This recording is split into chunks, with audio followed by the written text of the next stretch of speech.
नाही, मला कळतच नाहीये सुमित्रा आत्महत्येचा प्रयत्न का करेल. आत्याबाई, मी सुमिताईला लहानपणापासून ओळखते. ती असं काही करणं शक्यच नाही. जानकी, हे सगळं आपल्याला मान्य आहे, पण आता जे झालंय त्याचं काय ते तर आपण अमान्य नाही ना करू शकत. म्हणजे तुम्ही मनात असं पक्क ठरवलंय का की सुमिताईने आत्महत्येचा प्रयत्न केला म्हणून? अगं, आपल्या कोणालाच काहीच माहित नाहीये, त्यामुळे आपण गप्प बसलेलंच बरं आहे. तूच सुमित्राला पाडलेस हे नक्की. अहिल्याताई, तुम्ही सरळ सरळ आरोप करताय माझ्यावर. हो मग, आणि हेच आरोप मी सगळ्यांसमोर तुझ्यावर करणार. तेव्हा तुला काय उत्तर द्यायची ती दे. जर का तुम्ही माझ्यावर आरोप केलेत तर मी सगळ्यांसमोर असंच सांगेन की हे सगळं करायला तुम्ही सांगितलं होतं मला.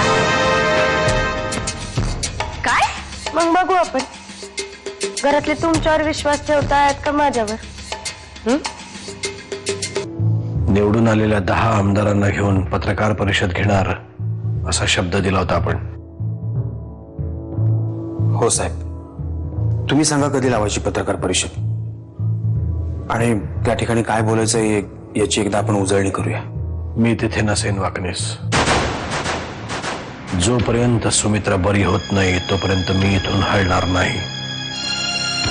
दादा, मला काय वाटतं की तू स्वतः ऐकून मला कोणीही सांगण्याचा प्रयत्न करू नका, मी ऐकणार नाही.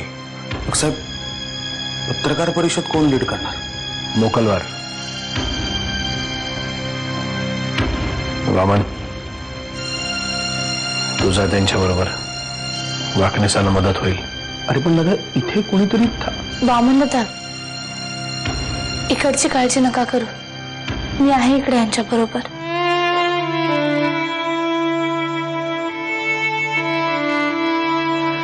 वामन काका, वामन कशी आहे रे ती?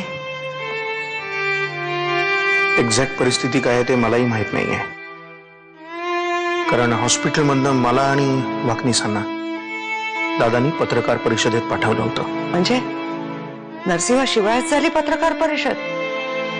दादाच्या ऐवजी मोकलवार बोलले. पत्रकारांना यातही काही राजकीय खेळी आहे की काय असं वाटत होतं. शेवटी मी सांगितलं त्यांना, आमच्या घरगुती प्रॉब्लेम्समुळे दादा नाही येऊ शकला आज. माझंच मन मला खूप खात आहे जानकी. भवानी माईनं भाकीत केलं होतं तरीही माझ्या घरातल्या एका सदस्याला गमावून बसलोय मी.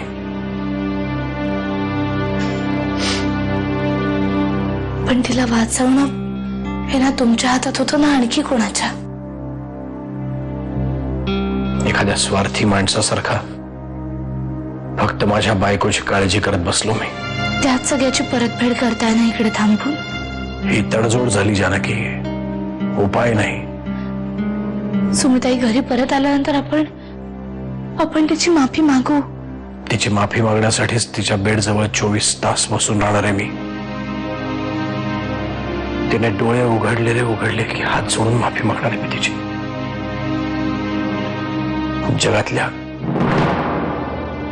जगातल्या मोठ्यातल्या मोठ्या डॉक्टरांकडे तिला घेऊन जाईन आणि तिला बरं करेन. जानकी ताई,